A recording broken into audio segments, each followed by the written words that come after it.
Welcome again OMN tutorial. OMN tutorial में आपका फिर से स्वागत है।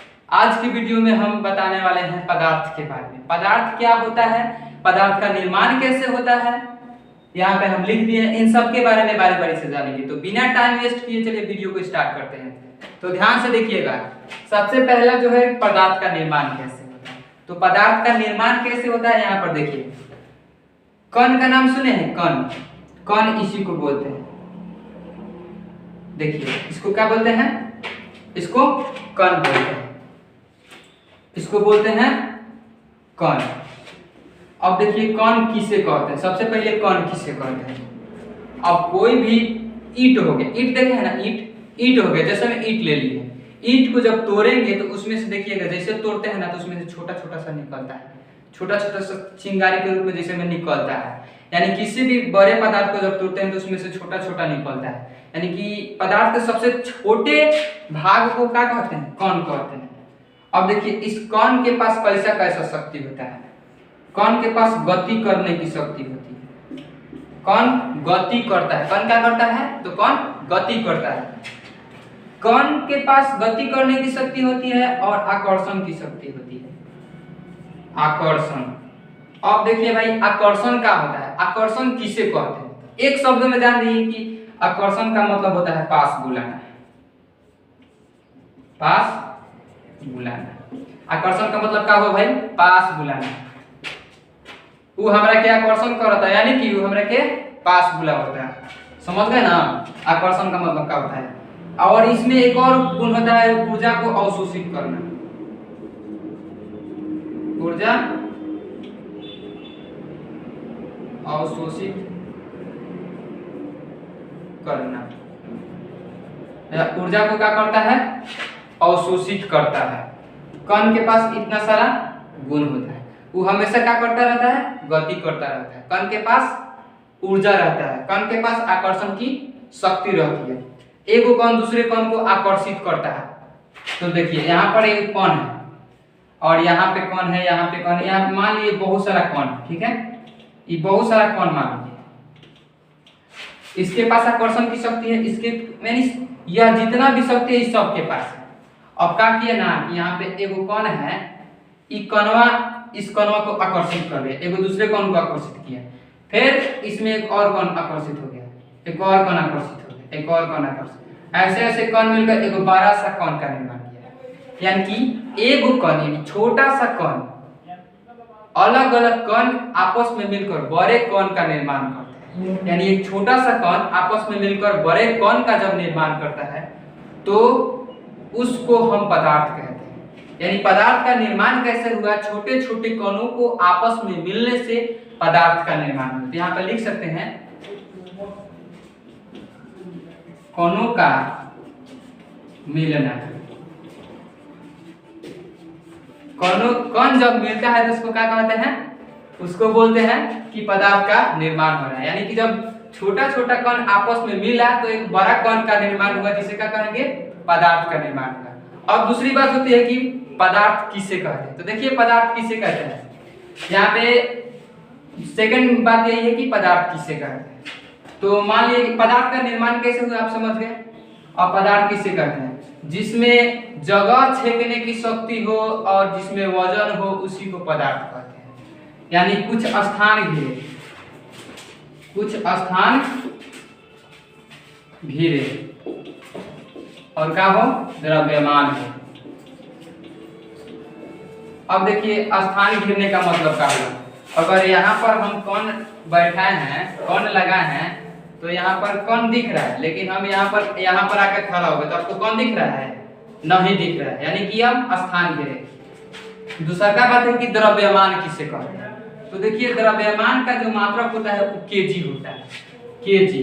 अब केजी का होता है भाई, अब किसी भी चीज को जोखते हैं तो उसको जोखते हैं तो उसको वजन भी तो बोलते हैं ना, तो इसको वजन भी बोल सकते हैं, वजन। अब देखिए जिसमें क्या हो, कुछ स्थान घेरने की शक्ति हो और वजन हो, तो उसे क्या कहेंगे, उसको पदार्थ कहेंगे। या फिर ये लिख दे रहे हैं वजन, वजन। समझ गए। जिसके अंदर स्थान घेरने की कला हो, और वजन हो तो उसको क्या कहेंगे? पदार्थ कहेंगे, उसी को पदार्थ कहते हैं। अब देखिए पदार्थ का गुण क्या होता है। पदार्थ का गुण यानी देखिए जब पदार्थ मिल रहा था, पदार्थ का निर्माण हुआ था तो छोटे छोटे कण क्या किए? आकर्षित किए, गति आकर्षित हुए यानी पास आए, यानी एक जगह से दूसरे जगह जाना ही क्या कहा जाता है? गति कहा जाता है। यानी कि समय के साथ जो बदले उसको गति कहते हैं। गति का यह सिंपल डेफिनेशन है कि समय के साथ जो बदले उसे गति कहते हैं। अभी यहाँ पर था, यहाँ से यहाँ आया तो गति किया ना, यानी इसमें गति का भी क्या होता है? क्रिया, मतलब गति का भी कला होता है, तो वो गुण में आ जाएगा। अब होता है पदार्थ का वर्गीकरण। वर्गीकरण का मतलब होता है कि इसको कितने वर्गों में बांटा गया है, यानी कि पदार्थ कितने वर्ग के होते हैं।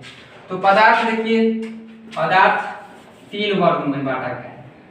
जो पहला होता है वो ठोस होता है, दूसरा का होता है द्रव, और तीसरा का होता है गैस। अब देखिए ठोस से द्रव्य बनता है कैसे, और द्रव्य से गैस कैसे बनता है। जब ठोस को गर्म करते हैं तो वो द्रव्य बन जाता है, और द्रव्य को जब गर्म करते हैं तो गैस बन जाता है। ये कैसे? तो देखिए एक एग्जांपल देते हैं। आप लोग डालडा देखे हैं ना, डालडा देखिएगा, जब डालडा शुरू में दुकान से खरीदिएगा ना तो ठोस रहता है। अब ये ठोस मान लीजिए डालडा हो गया, ये ठोस है, और जब इसको कढ़ाई में डाले कुछ भी छानने पकवान बनाने के लिए तो देखिएगा ये एक लिक्विड का रूप ले लेता है, तो उसको क्या बोलते हैं? मान लीजिए ऐसे ऐसे करके ये लिक्विड का रूप ले लिया तो ये क्या हो गया? ये द्रव्य हो गया। अब इस तेलवा को क्या कीजिएगा ना कि बहुत देर तक कढ़ाई में उबालते रहिए तो ये क्या होगा? जलेगा, और जल कर क्या ये जल कर ही गैस का रूप ले लेगा। लेकिन ऐसा बात नहीं है, तेल कभी गैस नहीं बनता है, तेल गैस बन के नहीं उठता है।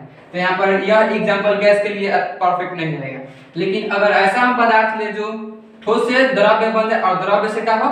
गैस हो, तो देखिए यहाँ से जब जलते जलते क्या होगा? उसमें से धुआं निकलने लगेगा, और जब धुआं निकलेगा तो उसी धुआं को हम गैस के नाम से जानते हैं, यानी कि वाष्प निकलने लगेगा उसमें से, जिसको वाष्प भी बोलते हैं। तो उसी वाष्प को क्या कहते हैं? गैस।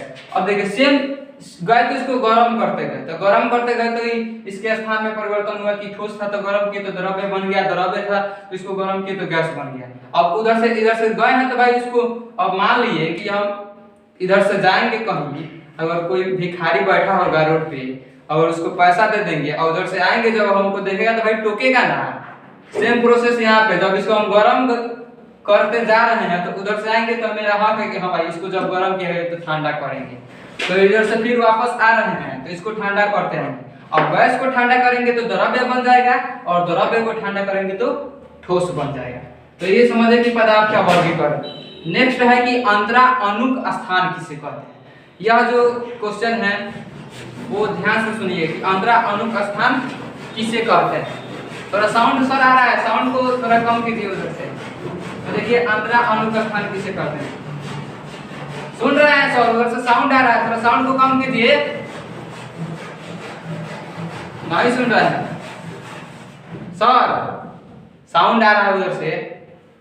अब देखिए यहाँ पे अंतरा अणुक स्थान किसे कहते हैं।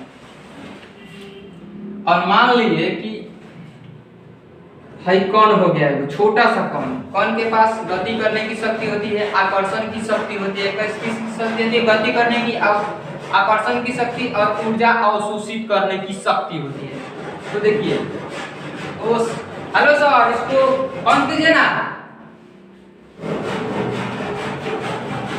1 मिनट प्लीज, 1 मिनट जस्ट थोड़ा सा वेट कीजिएगा।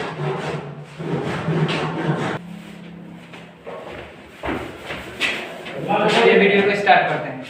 यहाँ थे हम लोग अंतरा अणुक स्थान किसे कहते हैं। लास्ट क्वेश्चन था कि अंतरा अणुक स्थान किसे कहते हैं। तो देखिए छोटा एक कण, आप शुरू में बताया कि कण के पास कौन कौन सा शक्ति होता है। अब देखिए ई मान लीजिए वो छोटा सा कण हो गया, अब ई कण क्या किया ना कि एक और कण को आकर्षित किया, एक और ऐसे ऐसे बहुत सारा कण क्या हुआ? आकर्षित हुआ, आकर्षित हो रहा है, आकर्षित हो रहा है, आकर्षित हो गया ऐसे ऐसे कण।